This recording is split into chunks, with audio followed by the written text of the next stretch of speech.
Good morning everyone. Class 5th EVS Chapter 1 Family Likes and Dislikes. Family Likes and Dislikes. बच्चों, we all live in a family. हम सभी एक family में रहते हैं और हमारी फैमिली जो है वो हमें बहुत प्रभावित करती है. इवन जो हमारे फीलिंग्स इमोशंस होते हैं, लाइक्स एंड डिसलाइक्स होते हैं, पसंद और नापसंद होते हैं, वो भी हमारी फैमिली के द्वारा इन्फ्लुएंस किए जाते हैं. जैसे हो सकता है जो हमारे फैमिली मेम्बर्स होते हैं, हमारे जो फिज़िकल फीचर्स हैं और अदर करेक्टरिस्टिक्स हैं, वो भी आपस में मिलती जुलती होती हैं. और जो हमारी फैमिली होती है उसमें भी लाइक्स एंड डिसलाइक्स जो हैं वो भी एक फैमिली के द्वारा, फैमिली मेम्बर्स के द्वारा शेयर किए जाते हैं. और जो वहीं on the other hand another family members may have liking for food which is entirely different. जैसे मान लीजिए आपके फैमिली में आपके पेरेंट्स को समोसा खाना पसंद है, वहीं बच्चों और ग्रैंड पेरेंट्स को वो उस चीज़ को शेयर पसंद करते हैं और शेयर भी करते हैं. वहीं ऐसा भी हो सकता है कि जो अनदर फैमिली मेम्बर्स हों उनको वो फूड पसंद हो जो बिल्कुल अलग है. यानी कि अपने अपने ओपिनियन, अपनी अपनी पसंद नापसंद एक फैमिली में हो सकती है. और similarly these likes and dislikes in clothing को लेकर भी, स्पोर्ट्स को लेकर, एंटरटेनमेंट को लेकर भी हम सभी फैमिली मेम्बर्स के अपने अपने ओपिनियन, लाइक्स हो सकते हैं. जैसे क्लोथिंग में किसी को पसंद आ जाएगा नीले कलर का सूट और किसी को पसंद आ जाएगा ब्लैक कलर की ड्रेस. तो इस तरह से हो सकता है. अगर स्पोर्ट्स की बात करें तो किसी मेंबर को खो खो खेलना पसंद आ जाएगा, किसी दूसरे को कबड्डी खेलना पसंद होगा. तो कहने का मतलब ये है these all are like clothing, sports, entertainment, eating habits may be same for some family members but it may not be liked by other, जिसको दूसरे पसंद ना करें. और इस चीज़ में हमारे लाइक्स और डिसलाइक्स में हमें एनवायरनमेंट भी इन्फ्लुएंस करता है. These are also influenced by the environment in which we live. Next बात आती है roles of sense organs in sensing the things. बच्चों, हमारी बॉडी में सेंस ऑर्गन्स होते हैं.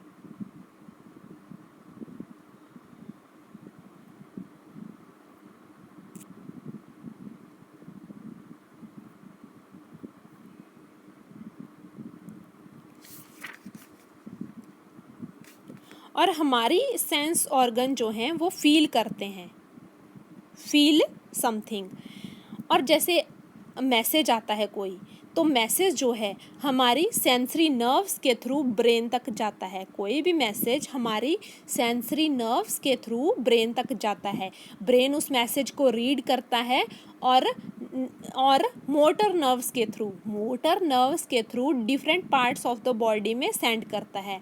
ब्रेन रीड करेगा उस मैसेज को और मोटर नर्व्स के थ्रू डिफरेंट पार्ट्स में भेज देता है. नेक्स्ट बात आती है reason for sensing things differently, our family and friends.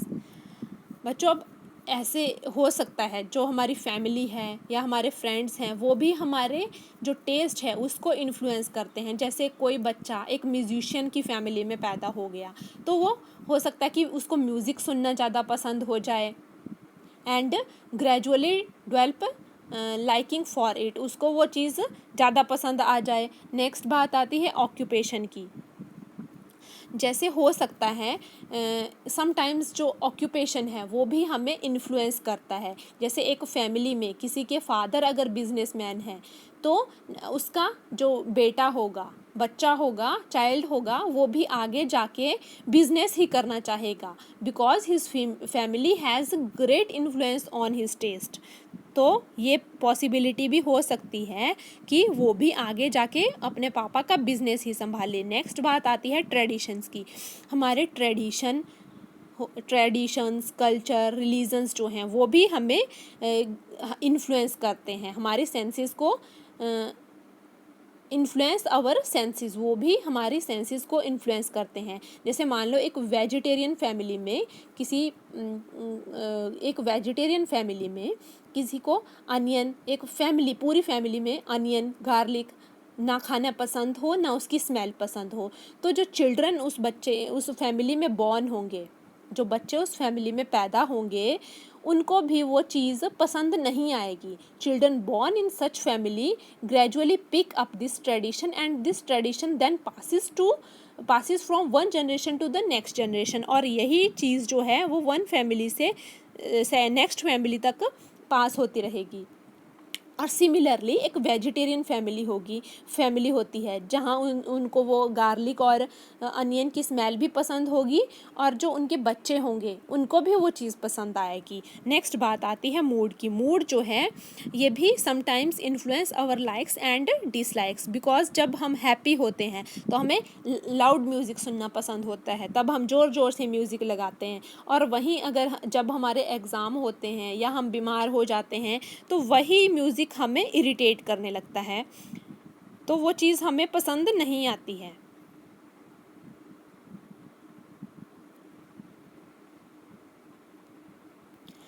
Next बात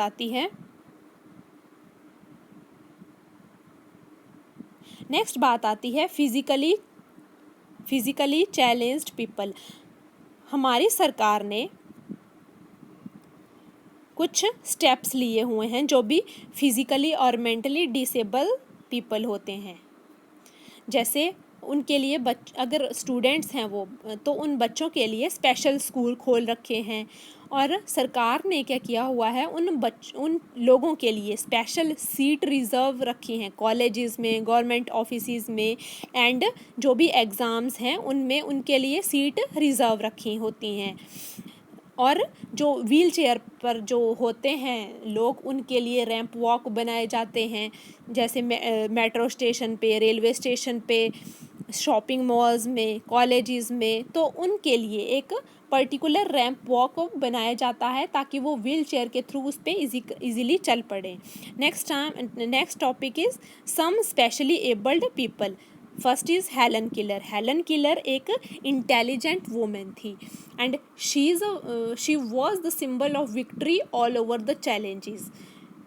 जब वो बड़ी हुई तब उनकी जो आई साइट थी और हियरिंग पावर थी वो लॉस्ट उन्होंने कर दी, फिर भी वो एक फेमस राइटर बनी, लेक्चरर बनी और एक पॉलिटिकल वर्कर बनी। नेक्स्ट हुए स्टीफन हॉकिंग्स। वो एक फेमस साइंटिस्ट थे जिनको 7 लैंग्वेजेस आती थी, और उनका क्या हुआ, उनके शरीर के अंगों ने काम करना बंद कर दिया और वो व्हीलचेयर तक ही सीमित रह गए।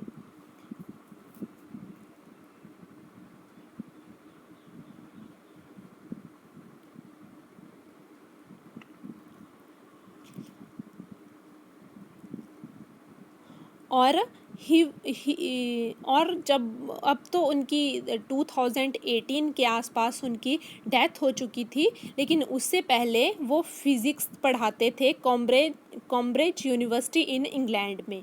नेक्स्ट इज़ सुधा चंद्रन एक इंडियन क्लासिकल डांसर है जिनकी एक रोड एक्सीडेंट में उनकी टांग चली गई थी, और डॉक्टर्स ने कह दिया था, doctors said that she would never be able to walk again. वो अब दोबारा से चल नहीं पाएंगी, पर फिर भी वो तब तक चली जब तक वो चलती भी रही, जब तक वो पूरी उनकी लेग ने काम करना बंद ना कर दिया। She preserved until she could not only walk but even dance. वो उसमें डांस भी करती रही। Today she dance with an artificial leg. आज वो डांस करती हैं एक आर्टिफिशियल लेग के सहारे। नेक्स्ट इज स्टीवन वॉन्डर एक फेमस सिंगर थे और जो कि अंधे थे, और वो he can play musical instruments. वो अंधे थे, उसके बावजूद भी वो म्यूजिकल इंस्ट्रूमेंट को प्ले कर लेते थे। मैनी इंस्ट्रूमेंट, म्यूजिकल इंस्ट्रूमेंट ही नहीं, वो मैनी इंस्ट्रूमेंट को प्ले कर सकते थे। नेक्स्ट हुए Ravindra Jain. He was famous Indian composer and lyricist, and जब वो पैदा हुए तो वो अंधे थे। एंड ही गेंड फेम, उनको फेम मिला जब इन composing music for Hindi serial and films, उनको फेम मिला जब उन्होंने म्यूज़िक कंपोज किया हिंदी सीरियल्स एंड फिल्म्स के लिए। तो ये था आपके चैप्टर के बारे में। That's all, thank you.